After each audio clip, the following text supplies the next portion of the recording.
Hello, what's up po mga kabackyard. So, ito yung isang setup din sa actually, ayan o, kasama ko to sa nagkakambing kami ng pinsan ko. Ito yung kambingan house nila. Tapos yun. Tapos, nakita nyo na to yung farm nila Julius, nila Thea. So, dun yung sa akin. So, ito nag-venture sila ng egg laying. So, nakailang video na rin ako dito. Tapos, ito si Thea, yung pinsan ko. Tapos, interview lang natin sila para magka-idea rin kayo kung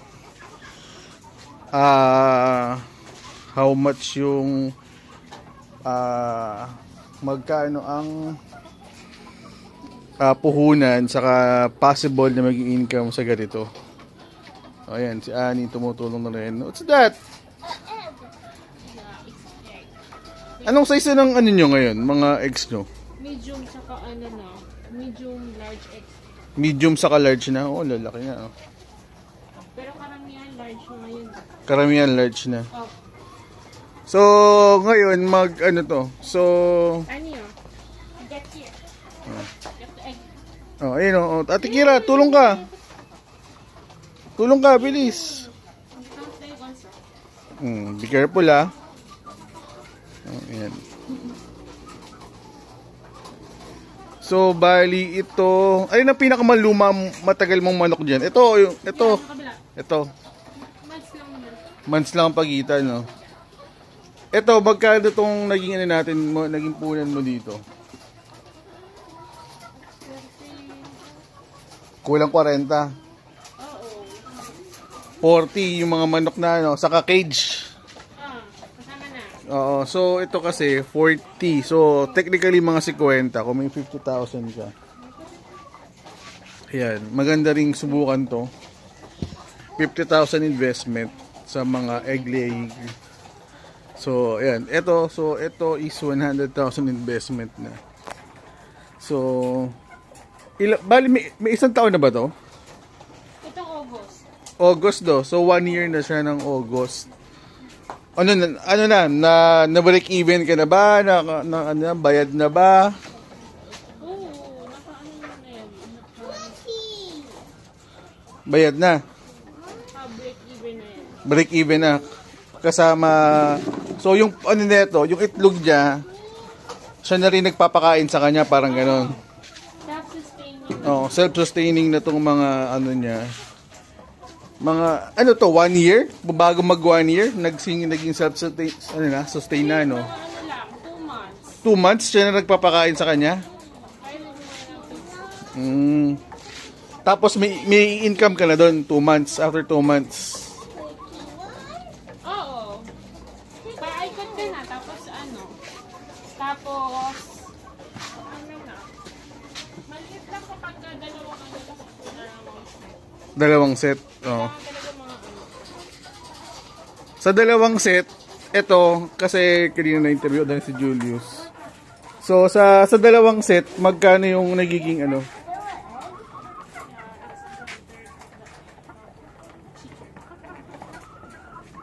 So, magkano ang ano neto? Neto mo neto.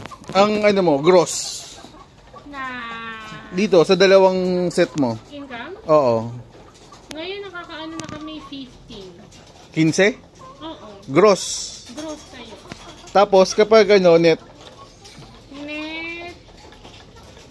Nakakaano na kami. Parang ngayon, 10. 10,000? So 5,000 ang ano ang kasi yung feeds niya is ano yun, nasa 1.5 weekly. Hindi, nasa mga ano pa 9.8. asa kulang 9,000, ganoon sabihin na natin 9,000. Net na yung 9,000 per month. Per month 9,000. Tapos bayad, so balik kita na lang to, no? Kasi bayad na siya dahil nabawi mo na yung puhunan.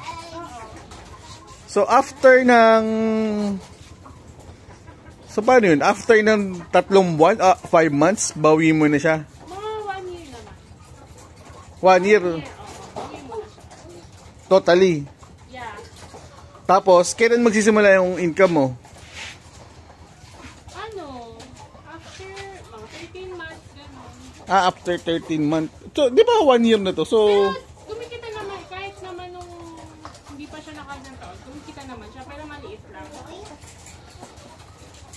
pero ngayon, dahil ang sukatan ng itlog is large. So, yun dun na lumalaki yung kita. Yeah.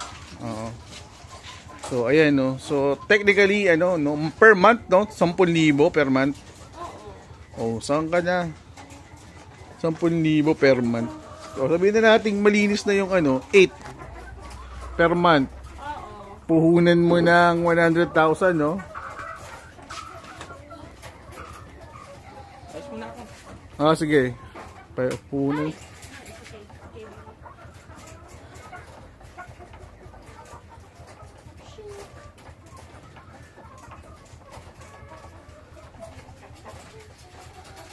Be careful, ah.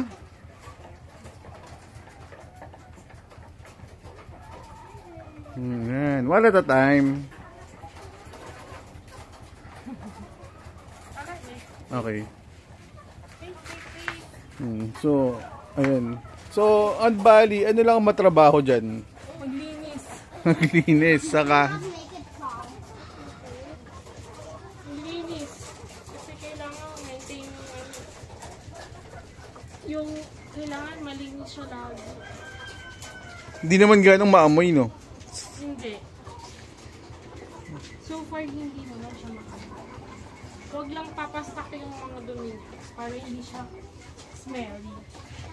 So, bukod din sa itlog, parang yung mga dumi ng manok, nako-convert din sa cash, no? Binibenta. Pag may mga naghahanap. Yun. Mataba. Oh, kasi yan, organic fertilizer din yan. So, rice hull plus pupo ng manok. Ayan. So, sa mga naghahanap ng additional income, magandang setup to. 2 cage. Worth, sabihin na natin 100,000. Kung may 100,000 ka, yan, setup ka ng... 100. Kasi kasama pa yung powder mo ng antique. Oo. So, isang buwan. So, 100,000. Tapos, after a year or ano... Kasama na pati construction. Oo. After a year siguro, dire-diretso na income. Meron ka ng 9,000 or 8,000 per month. So, pwede na. Additional income. So, kaya dyan, kasi nakita nilang kumikita to. Kaya dahil dyan, nagpatayo pa sila ng isa dun sa baba. Ayan, sa baba niyan. Ayan, sa baba niyan. Nandun yung additional na binili nila. So, check natin.